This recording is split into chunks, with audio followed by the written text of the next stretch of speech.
Just checking the sound quality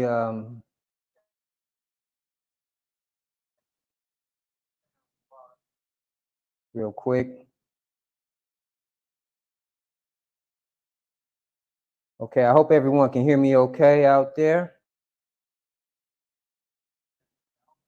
Give me 1 second.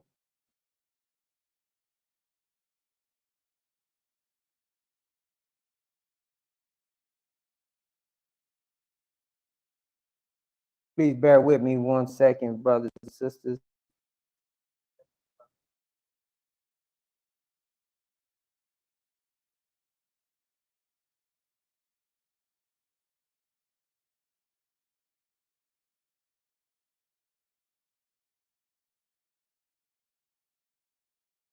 Okay, how's my sound, everybody? Can someone in the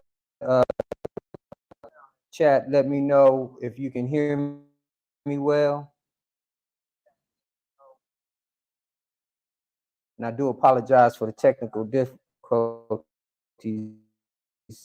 this morning. Excuse me, afternoon.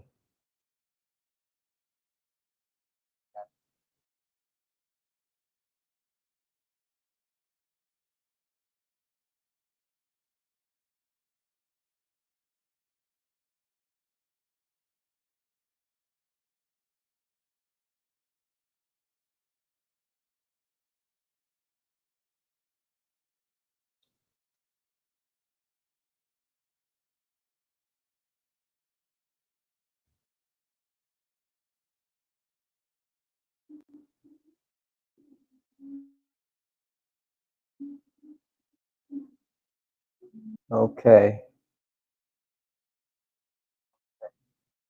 I'm getting an echo, a little feedback on my end.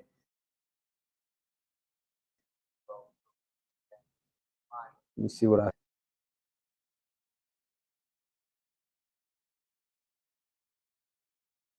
Okay.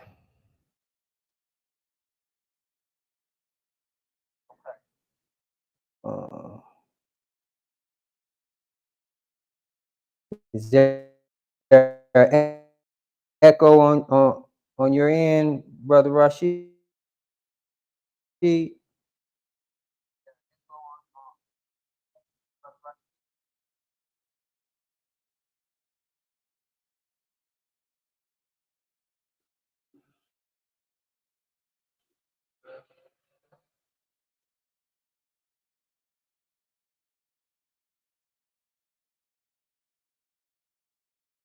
Can't seem to get rid of this echo. I'm sorry.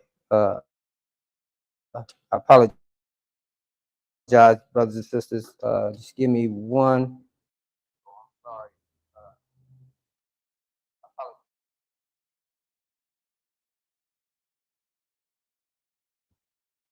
All right. Give me 1 second, brothers and sisters. Try not to take up too much time dealing with this.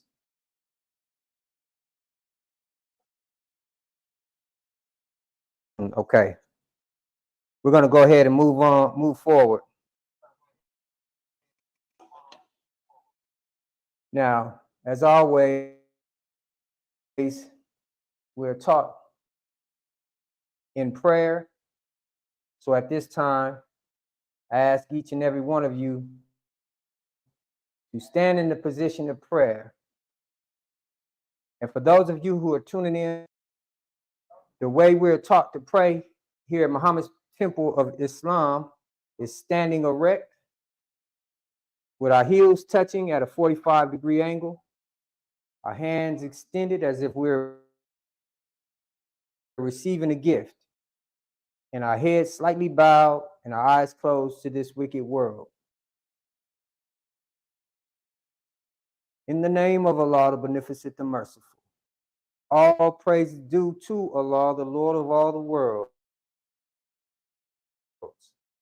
the Beneficent, the Most Merciful, Master and Savior. To Thee alone do we serve, and to Thee alone do we beseech for Thine help and aid. O Allah, guide us along the right path, the path of those upon whom thou hast bestowed favors, and not on those upon whom thy wrath is brought down, nor along with those who go astray after they have heard thy teachings. Amen. Okay, allow me 1 second. I see we're having a lot of technical difficulty here this afternoon. So I'm gonna attempt to adjust the best I can. Let's see.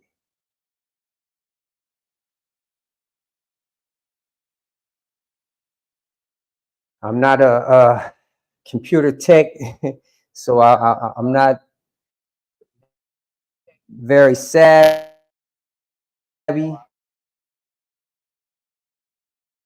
when it comes to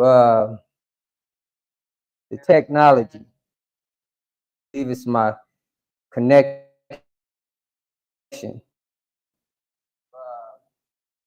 Um, something is. I'm using my computer to record today's lecture. Okay, we're not going to waste a lot of time with this. So, brothers and sisters, please bear with me. In the name of Allah, the Beneficent, the Merciful.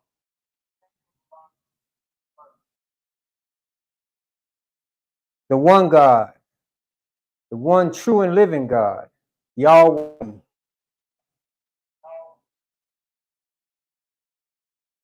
who came to us in the person of Master Farad Muhammad, last and greatest messenger, the Honorable Elijah Muhammad. I greet each and every one of you in our greeting words of peace and paradise. Assalamu alaikum.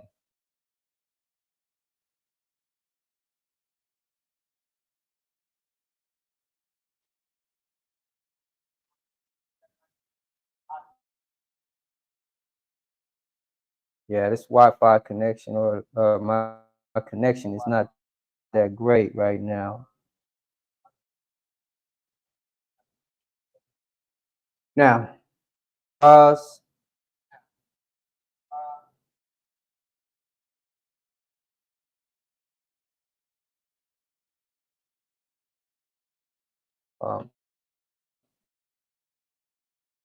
please allow me one moment.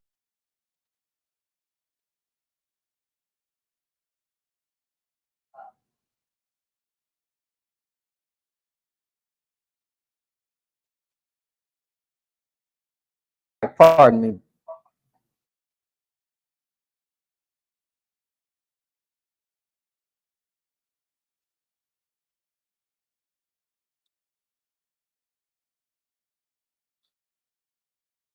My name is Brother Minister Daniel Shabazz, Temple of Islam, number 32 here in Phoenix, Arizona.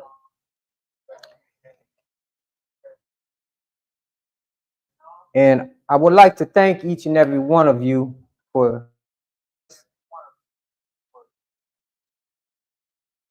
and again, I'd like to apologize for the technical difficulties we're having. But again, time is important. And for you to take time out of your day to be with us today, we are very grateful and honored to have you. And how important not only time is, but how important it is for you to be here and get the truth. Is being replaced with falsehood or shadowed by falsehood, shall I say.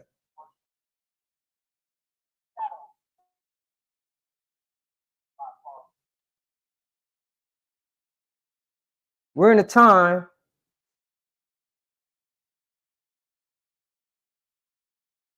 age. Is that right?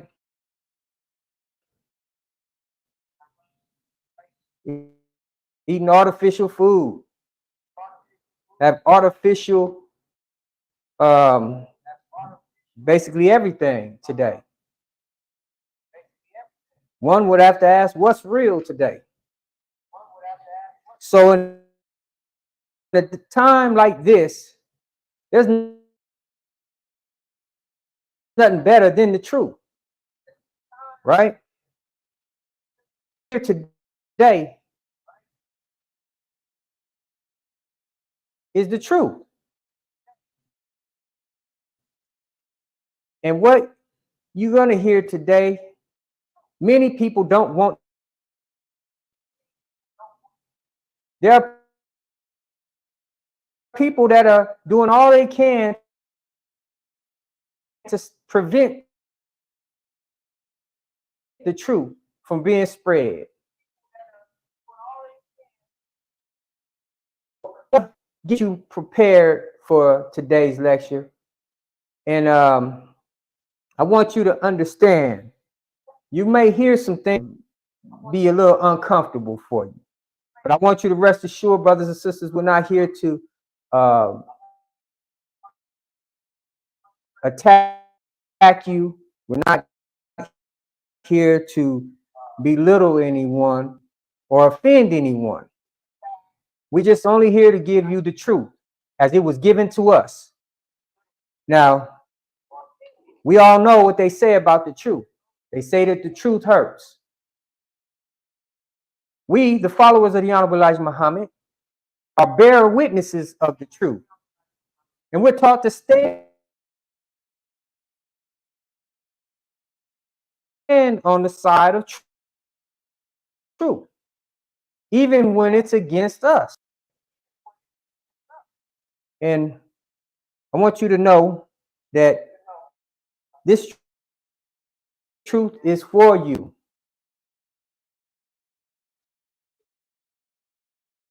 Explaining our temple meetings to get you familiar with a Muhammad's temple meeting, because many of us are raised in the church house or other religious denominations or faiths, and we're cut. So there's a few things I want to point out to you, brothers and sisters. The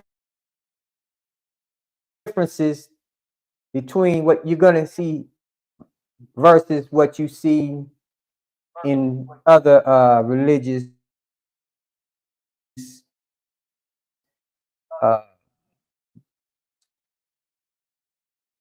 churches. Or one thing you're going to notice at Muhammad's temple is you don't see no band or choir, no musical instruments. And it's not that we're against music. We understand that we are the authors and the inventors of music. However, the Honorable Elijah Muhammad teaches us that the temple is a place of learning. So he had it set up as a classroom, because what you're here to do is to learn. And what we're here to do is to teach you. The temple is a place for teaching and training of our people. We eliminate stereo. You know, back when I was young, I always like to explain my days. We used to have the Walkman. We weren't allowed to have that in class because it was a distraction. It would only distract us from what we were being taught. So it is here at Muhammad's Temple of Islam. We don't have a band or a choir because the Honorable Elijah Muhammad teaches us that would only distract us from what we're here to learn. And again, we're not against music. We're just, there's a time and a place for everything to distract you. So you won't see any choirs singing, any bands playing. Because we're here to this actual facts board.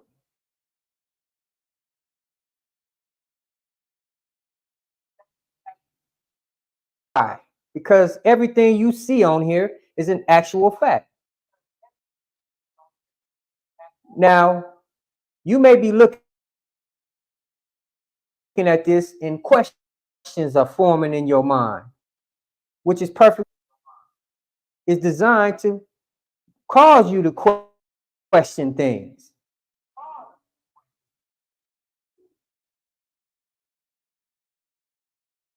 Right or left, you see Christianity, right? The American flag, slavery, suffering, and death, and the symbol of the cross. And then to our right, you see Islam, crescent moon and star, freedom, justice, and equality.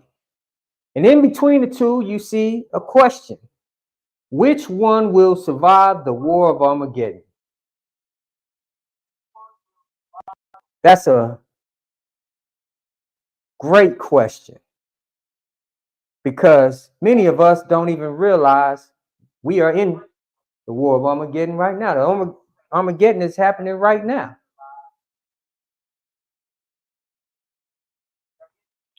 So you may look at this board and say, well, why is it put together in this way? And I know if you're looking at this board and say, and that's a great question.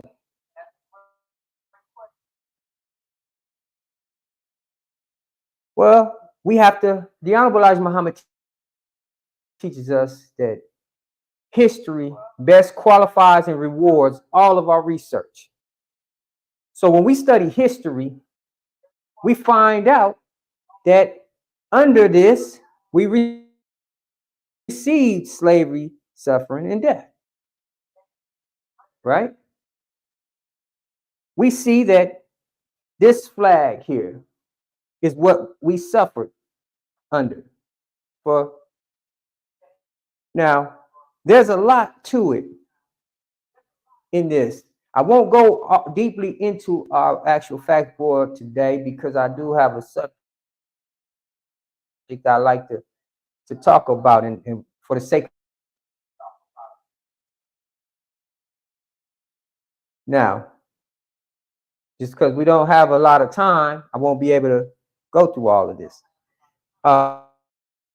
We're always encouraging you to come to your local temple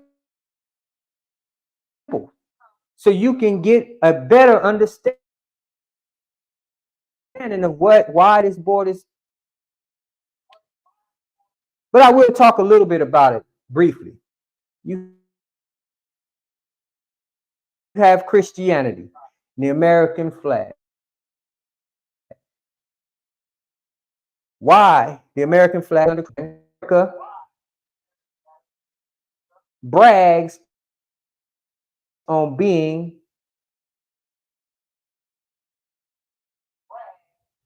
the strongest Christian nation.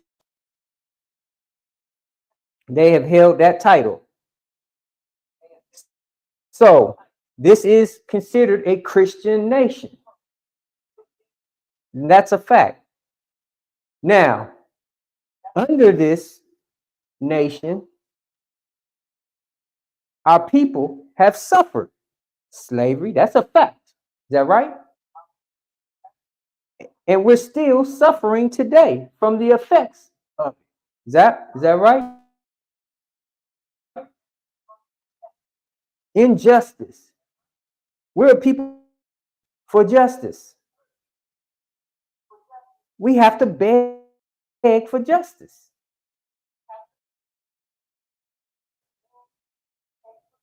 So we're still suffering.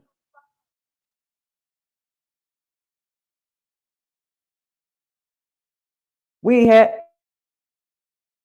ultimately suffered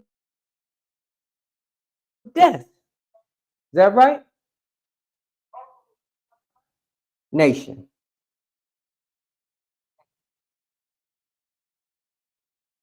Now, I won't go into a lot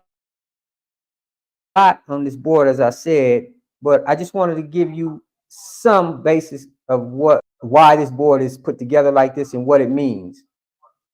But I want you to keep this board in your mind. And any questions, you want you to keep this in your mind. So when we come back to this, we're gonna go over this more.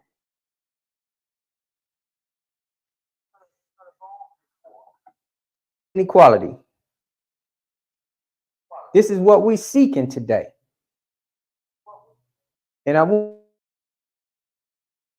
want you, brothers and sisters, to know it has arrived. We prayed for freedom. We now have it on acceptance. All you have to do is accept it. It's Islam. It's yours, brothers and sisters. It belongs to you. It was taken from you under this.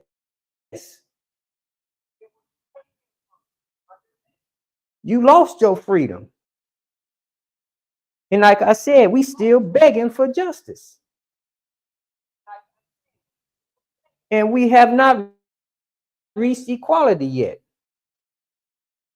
The Honorable Elijah Muhammad teaches us cannot be the equal of his master.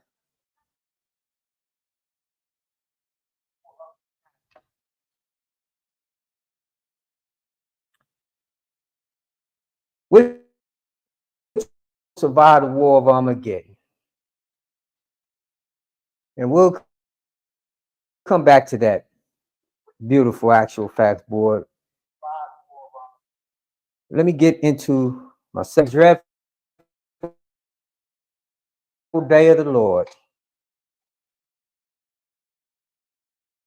Now, there's so much that we can talk about. So I'm gonna give you the short version because we only have so much time. Find your local Muhammad's temple so you can get them onto your own. And we're gonna give you some information at the end of this lecture today where you can find out where your local temple is located or the believers in your area. Now, speaking on the Honorable Elijah Muhammad.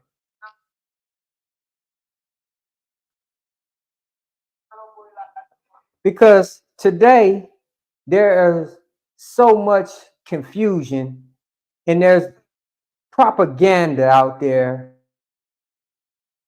lies and deceit about the Honorable Elijah Muhammad.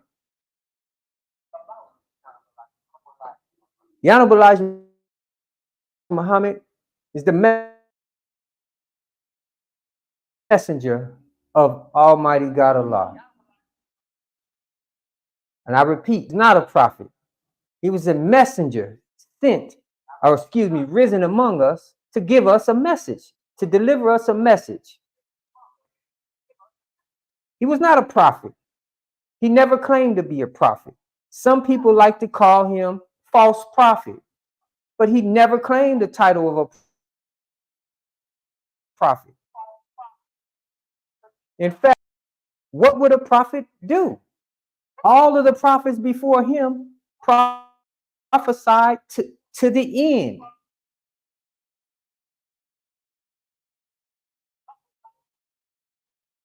So what would another one come to do?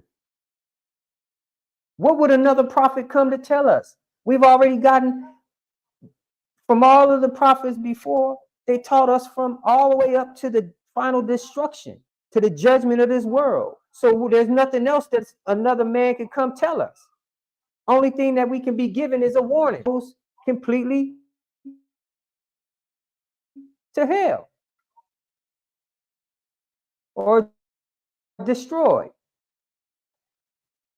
And it just as the prophet Abraham was given a prophecy. God told Abraham, gave Abraham a promise that his seed will be in a land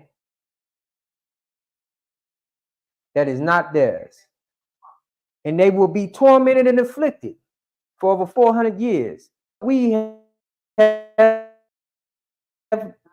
witnesses. The prophecy about us. Remember, is not ours. Made a slave. And we were tormented and afflicted for 400 years. We're being afflicted right now. Many of you don't even realize that we're being tormented and afflicted because some of us are so comfortable in our torment that we don't even realize it. It's just like an animal being raised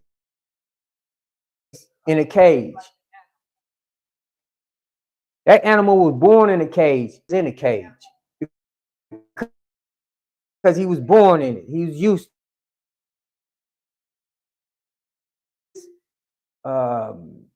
captives treated him. He didn't realize it was bad or good. He's used to it. So it is with us. We're used to afflicted.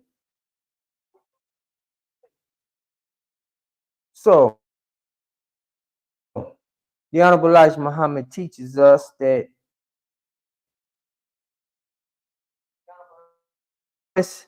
God made to Abraham was made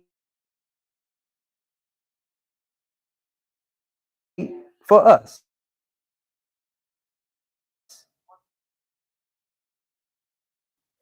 And in that promise, God promised to come get us.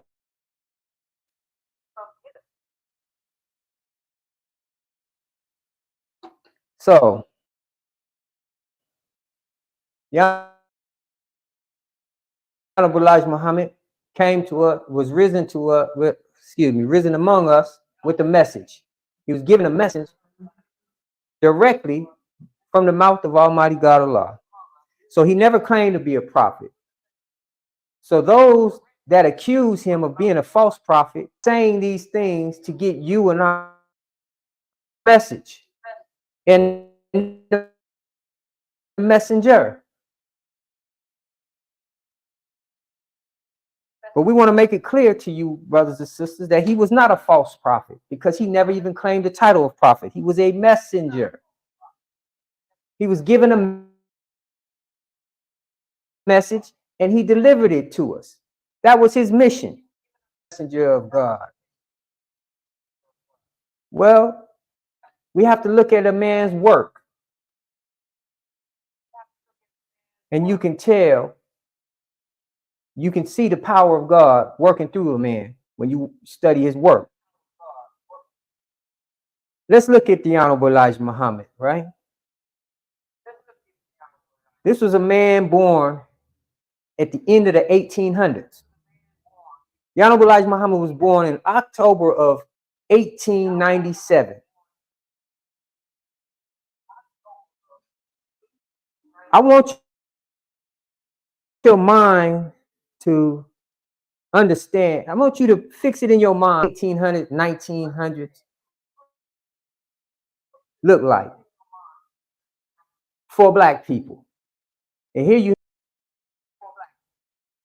in the end of the 1800s. This was during a time where physical slavery was still going on in the South. And the power of Allah. Because I said, we got to look at a man's works.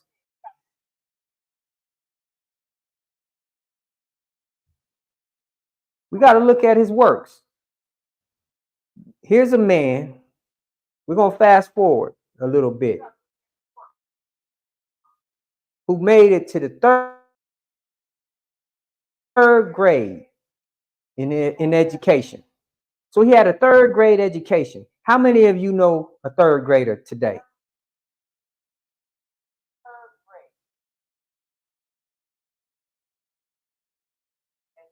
How many of you know a third grader today? Smart or wise is a third grader.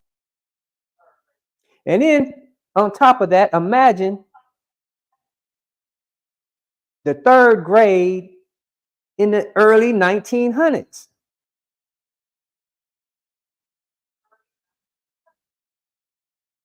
How much education do you think, excuse me, brothers and sisters, do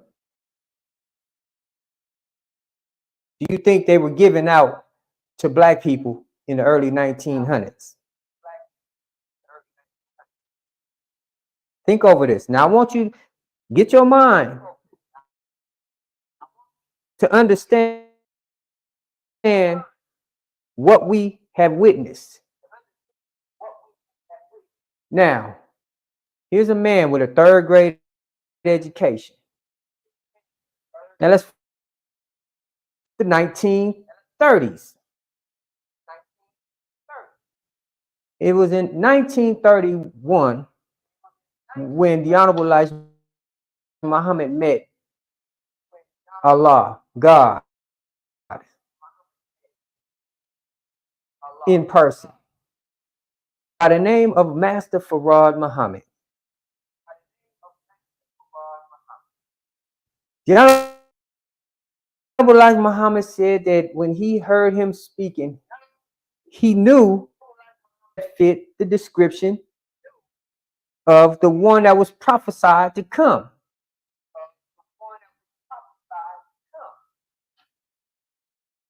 So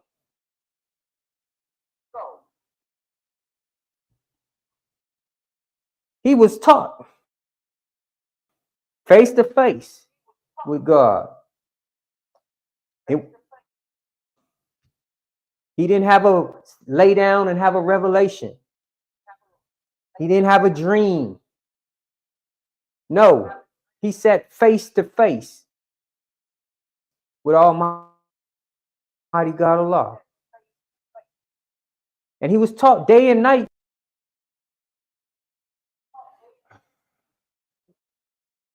Hold on, brothers and sisters.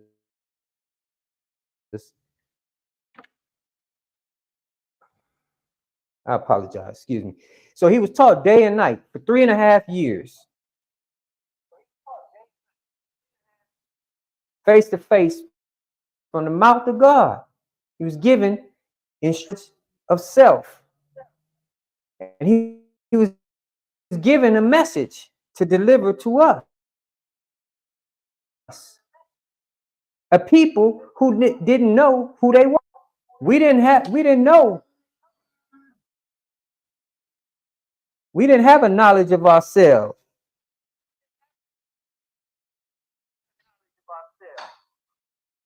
We didn't have a knowledge of where we came from. We didn't know our religion, our culture, our God.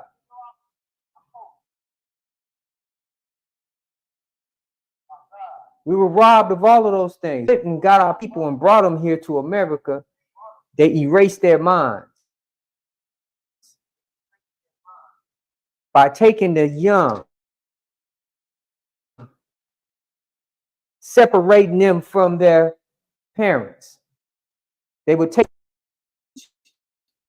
and they couldn't teach the youth.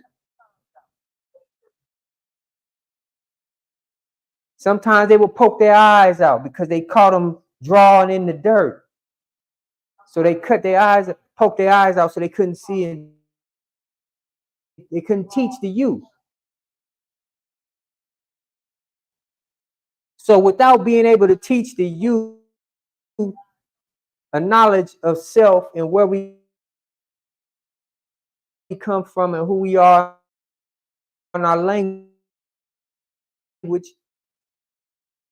So they say the average slave had only 3 words in their vocabulary. And this was all done by design. So it was purposely done to erase our minds. They made the perfect slave out of our people. Now, this is why the promise to Abraham was so important for us. God knew that we were going to be taken to a land of our own, right? So God had to come himself, raise up a messenger to God, give us our own names, give us our own flag, give us our own way of life. And this is called the resurrection. See, many of our people grew up under Christianity, and we thought that the resurrection of the dead meant that people was going to come up out of a graveyard, that it was going to come, the judgment was going to come, they were all going to stand, and we all going to stand in a long line waiting to be judged. That's what we were taught under Christianity.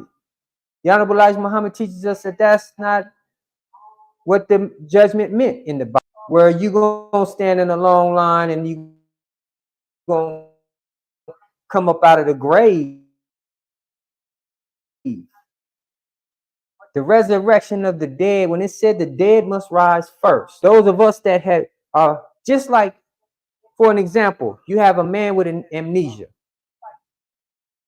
A man with amnesia, he don't know his name. He wake up in the hospital and they asking him, well, what's your name, sir? He don't know. He don't know where he come from. They ask him his address. He can't tell them his address. He don't even know how he ended up in the hospital.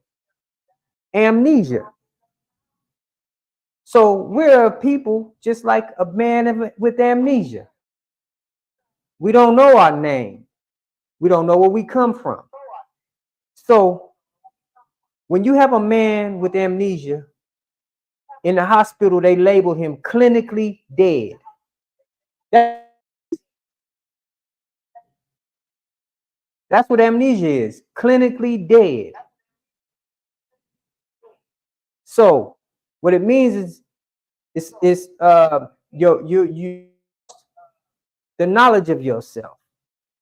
So what do they do when they find a man who's dead mentally with amnesia? They give him, they write on his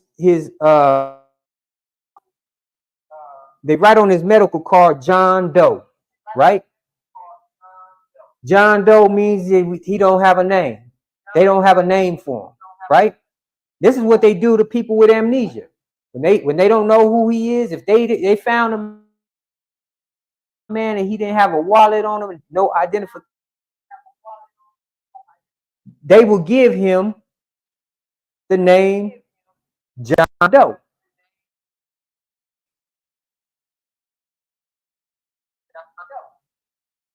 So a John Doe, just to take it a little further, if they find a man dead somewhere and he don't have no identification, and I'm talking physically dead, if they find a man physically dead somewhere with no identification on him, they'll put a toe tag around, and on the toe tag they'll write John Doe. Why? Because they don't know his name, right?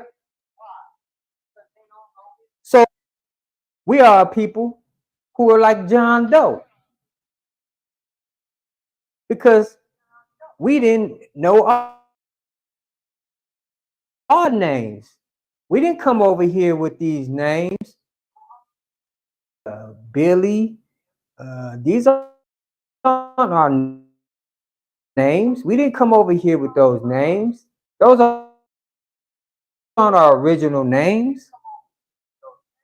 We were given these names by the slave master. He gave us his name to show ownership over us. I mean, we were his property. So we carry his name. We still belong to him. Any of y'all ever been to a farm where they tag the animals? So that way, if the animal ever leaves the farm and ends up somewhere else and they find them, they can look at it and say, oh, that's Johnson's cow. And they take it right back to Johnson. Because that name on the tag, so it is with us. We were given names to show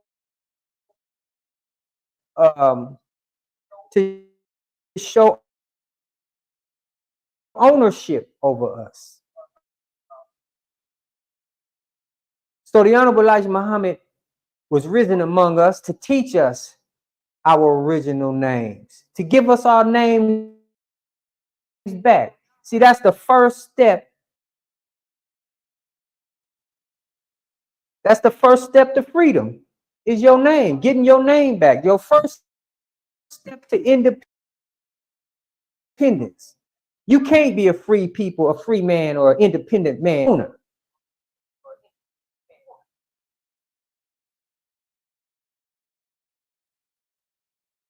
So that's the first step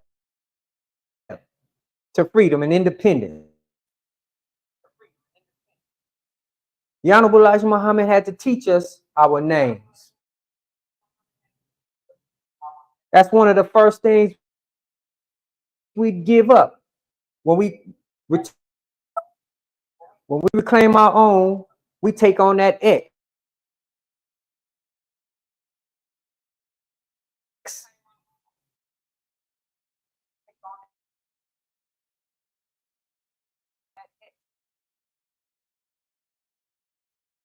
That's because when we first get this knowledge, we don't know our name.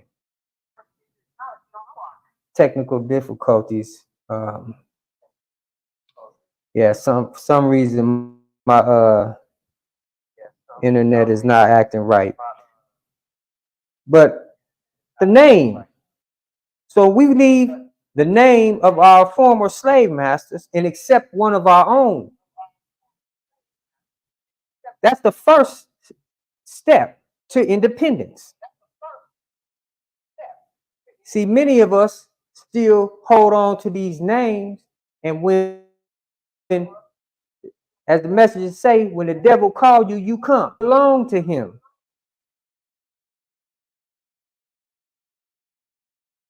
So, the Honorable Elijah Muhammad gave us our names back.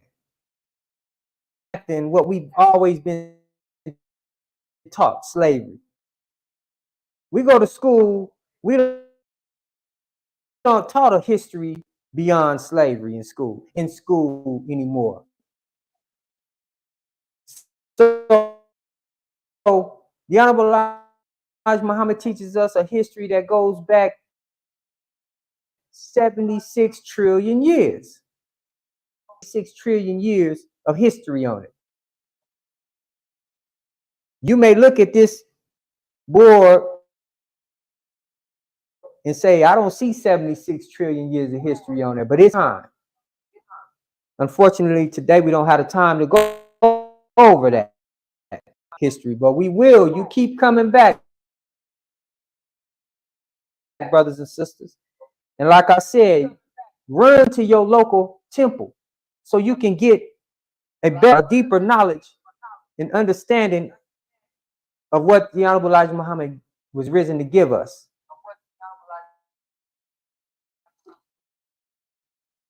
So, the Honorable Elijah Muhammad, let's take you back. Remember, this was a man born in the end of the 1800s, early 1900s, with a third grade education. And he began teaching us in the 1930s after meeting God himself. He couldn't have met God. Well, again, let's look at the man's works. Let's judge that by the man's works. He was taught 3.5 in school, 12th grade, right? That's 12 years of education, right? That's the first 12 years of our education is kindergarten through 12th grade. That's 12 years, right? Then to advance in education, we go at least another 4 years, right? To be one of the high class education in a higher class of educated people, you got to at least, right? At least do 4 years to be considered up in the higher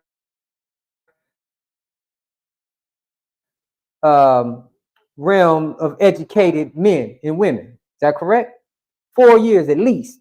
Some people doing 8 to 12 more years of college, of higher education, right? Well, the Honorable Elijah Muhammad was given what we call supreme wisdom. Oh, excuse me, not what we call, but what was told to us by Almighty God Allah. He given the Honorable Elijah Muhammad supreme wisdom. And it only took him 3.5 years to teach him. Right? And in that 3.5 years of teaching, 76, that he actually challenged the science world. I ain't talking about these little local so-called pseudoscientists. I'm talking about major scientists of the world. He went to the top. He wasn't worried about these little peons. He went to the top and challenged them. And this is how confident he was in the truth that he carried. He told them that he challenged them and said, I will give you $10,000 in my life if you can prove one word of what I've been given to teach. Guess how many people took him up on that? 0. None stepped up to the challenge. None. The Honorable Elijah Muhammad said that they wouldn't do it because they knew that if they did, they would cause him to prove everything that he say. And that would make them look like they would look small underneath him. And then the mess of the law. So they didn't step up to challenge him because they knew he had the truth. And in today's time, you see the scientists and the nutritionists and the doctors and theologians, everybody has stolen from what he has taught. Now you hear nutritionists talking about, oh, you should eat. Yeah, they're saying eat 1 meal a day. They got that from the Honorable Elijah Muhammad. Before, they would tell you to eat 3 square meals a day. Is that right? They told you yeah, they said we had to eat meat in order to get protein. You know, they tried to change to give us they gave us a diet that was unfit for us. So the Honorable Elijah Muhammad had taught us about how to eat to live. Today they stole from that. Elijah Muhammad. Nobody was out there teaching about the black man being God. until they heard his teaching. Now you got all these spinoffs who have stolen from him, but they don't want to give him the credit.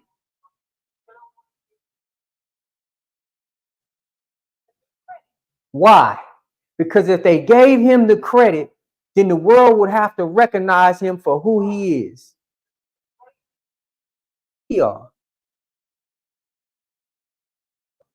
They would have to recognize us for who we are.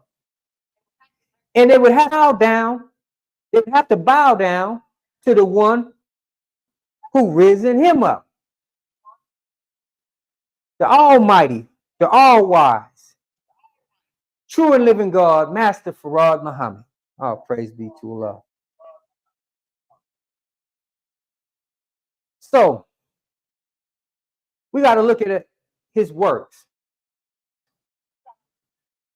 Here's a man with a third grade education,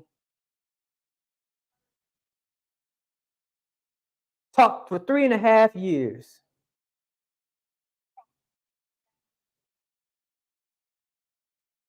Three and a half years, he had the highest form of education.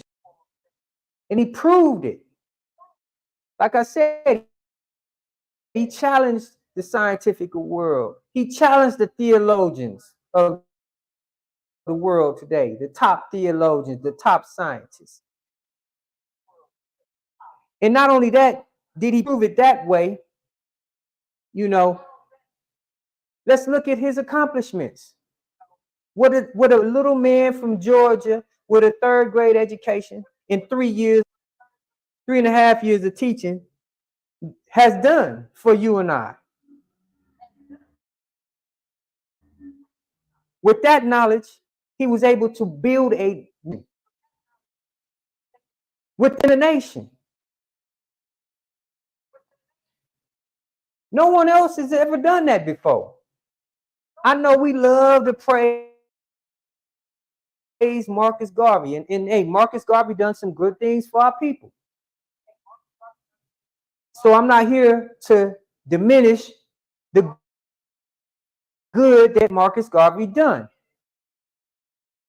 But he did not raise us up a nation. We love to praise Noble Drew Ali, and I'm not here to diminish Noble Drew Ali's image. Noble Drew Ali does some great things. He did not build us up a nation. We love Martin Luther King. But Martin Luther King,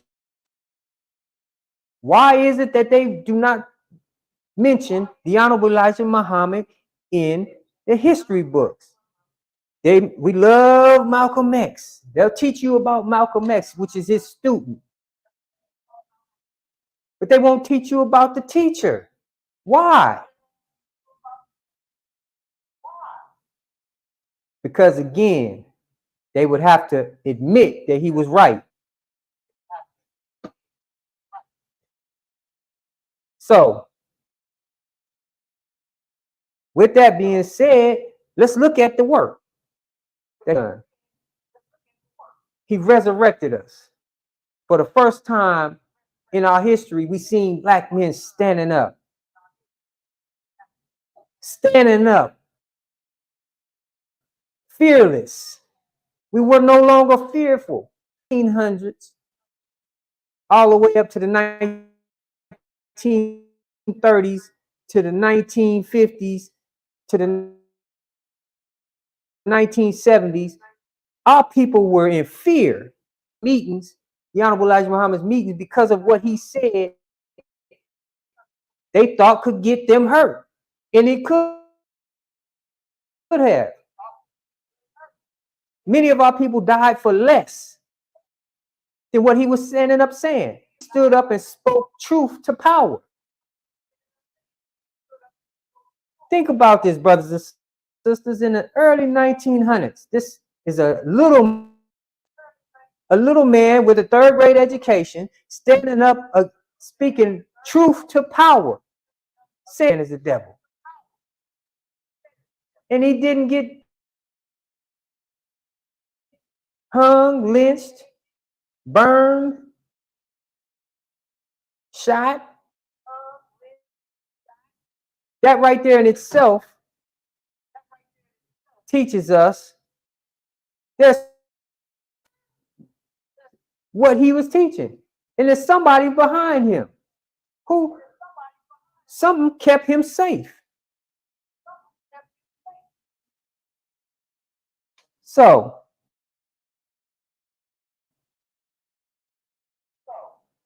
he built a nation.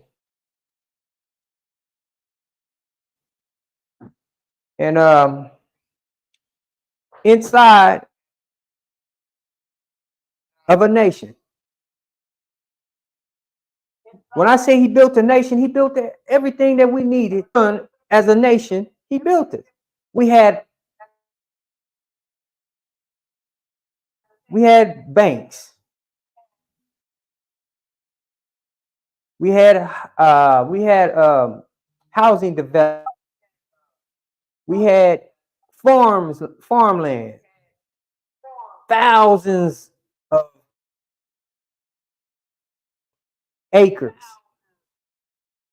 of farmland. We were producing our own food. We had factories. We were canning our own food. We had grocery stores. We had restaurants. We had clothing factories. We even pressed our own cotton and made our own cotton for our clothing. We had shipping, import and export. The largest import and export of fish in America. This is historically written down and documented. How can a man with a third grade education do all of this if he wasn't backed by God?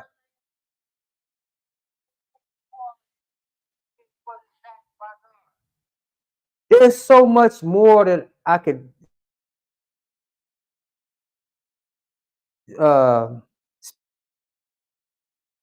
speak on as far as the accomplishments. That was time to go through all of that. His sacrifice. No, Jesus made the greatest sacrifice for us. They say Jesus was hung on a cross and died, gave his life up for the sins of the world. That's what they say. But the Honorable Elijah Muhammad teaches us that Jesus didn't make the greatest sacrifice. And I want my Christian brothers and sisters to understand this is not to offend you, but Jesus didn't make the greatest sacrifice. You say Jesus came to sacrifice his life. But we disagree because the Honorable Elijah Muhammad teaches us that Jesus didn't come to die for no. He didn't come to die for no one.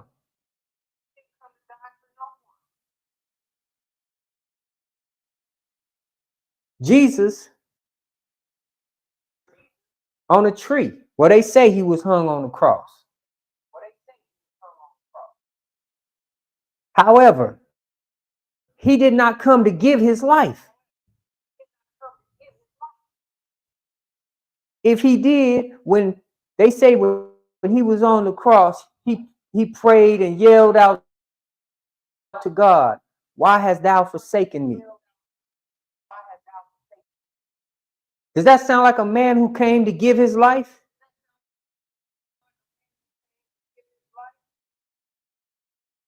If I came to give my for you, I wouldn't make that prayer to God why he forsaken me, because I was there to do what I was supposed to do. If I'm giving my life, I'm on the cross giving my life, right? The Honorable Elijah Muhammad goes even further, because it wasn't a great sacrifice because he ended up getting his life back. So how great was the sacrifice if he got his life back? If I give up myself for you, but then I get my life, then I really didn't sacrifice much because I got my life back. Is that right? Oh, praise due to Allah. So we're getting close to my conclusion, brothers and sisters. The Bible prophesied of Elijah Muhammad to come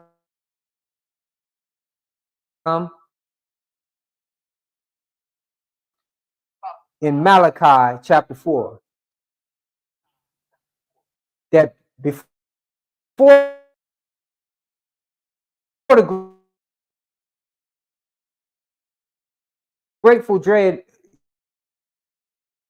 great and dreadful day of the Lord, I will send you Elijah.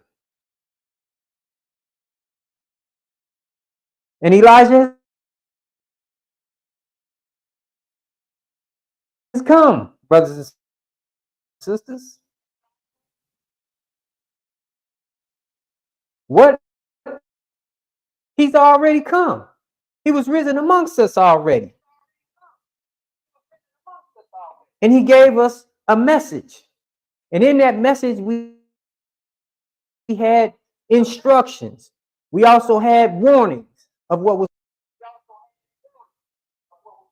And we see today everything that he had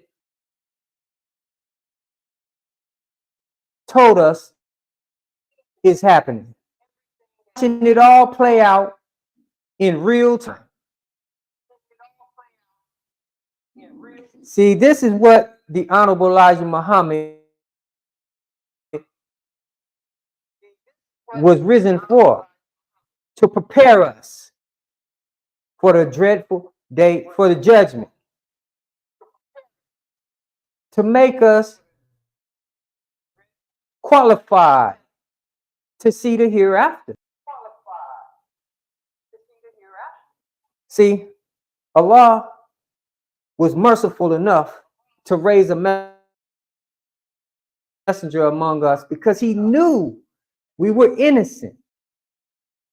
We were innocent in this because we didn't know. We only knew what we were taught. Everything that we do of wrong, it was learning thing that we gotten from the master, the slave master. We watched them. All this time that we've been here under their, we have been learning from them.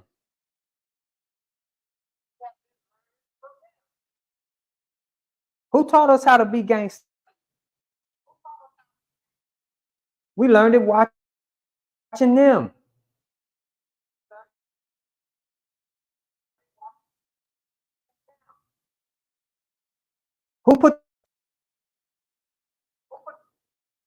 Where did we get guns from? We got it from them. Who taught us how to use them? We learned it.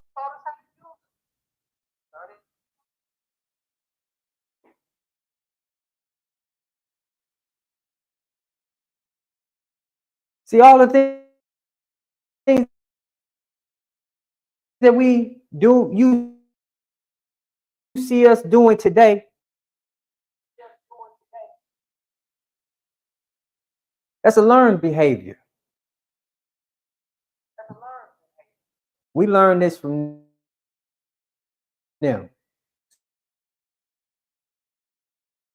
So we had to be given someone to guide us or to give us an opportunity to make a choice today. We have two choices before us today. The Bible teaches, and I give you curse it. See, Islam is not forced on none of us. It's a decision that we all faced with. I wasn't forced to be a Muslim. I chose to be one. So the choice, whether you're going to choose freedom, justice, and equality, or you're going to remain under what you've already been under, slavery, suffering, and death.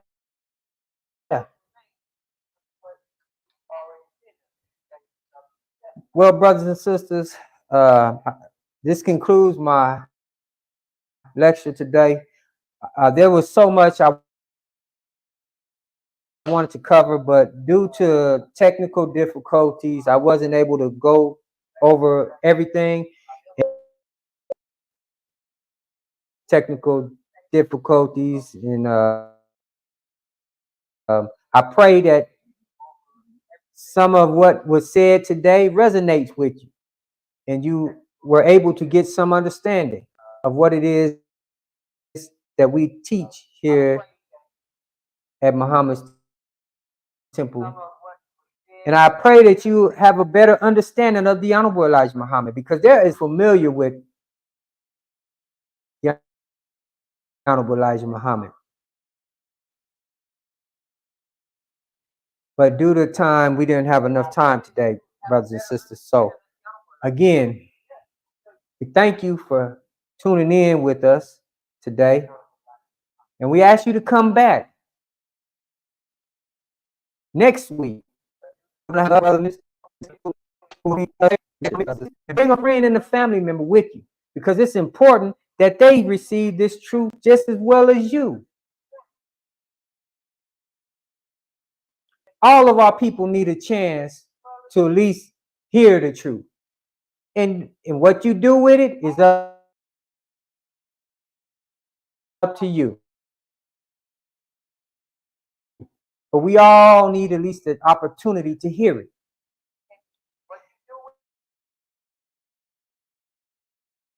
Before we close out, I want you all to know that if what you heard today to be true, then contact us at the number you see provided going across the screen, and information that you can contact us as well. But we want you to contact us because it's important that we get this information to you. And it's also important. We want to unite our people. The Honorable Elijah Muhammad was risen up to unite us. So we want unity. We seek unity, not only with the believers, but we want to unite with our people. So contact us, brothers and sisters. And if you are interested in reclaiming your own, because Islam is yours. It's yours. You don't have to join the Nation of Islam. You're already a member. All you have to do is reclaim it. It's yours.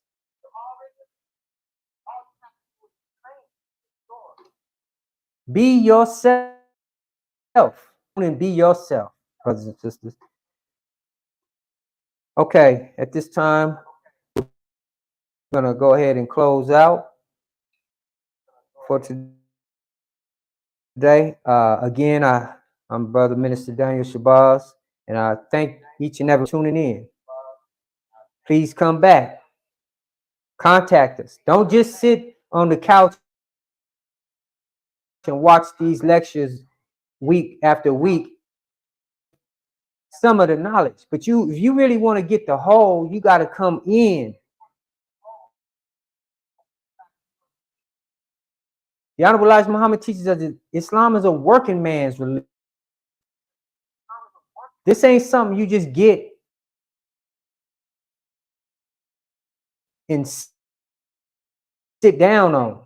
No, there's a lot of work that needs to be done. This is not like the church house where you come, get some good spiritual teachings, and then you go home back into the world, and you back into the world till next week. No, brothers and sisters, we got a lot of work to do to build this nation up. So at this time, you all stand in a position of prayer. The Honorable Elijah Muhammad teaches us we close all our meetings out in prayer.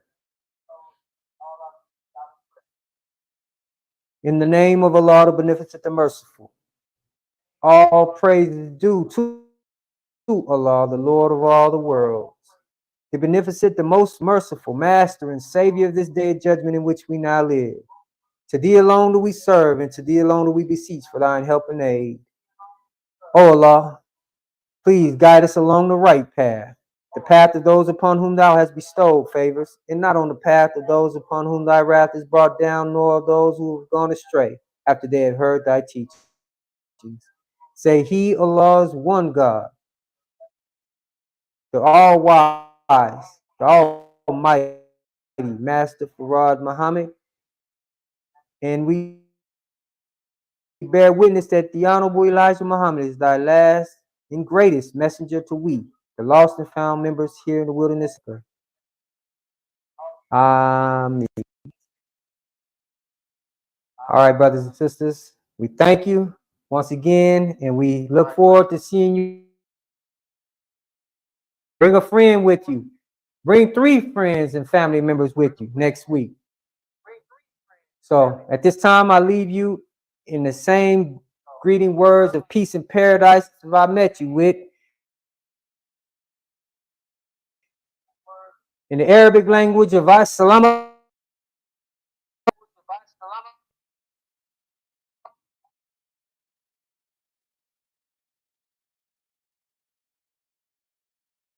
If you believe what you heard taught today on Islam is true, and you would like to learn more or you are ready to accept and reclaim your own, contact the Lost Foundation of Islam Muhammad's Temple United at 623-312-4352. Again, that's 623-312-4352. We thank you for joining us today, and we ask that you return next Sunday and invite your family and friends.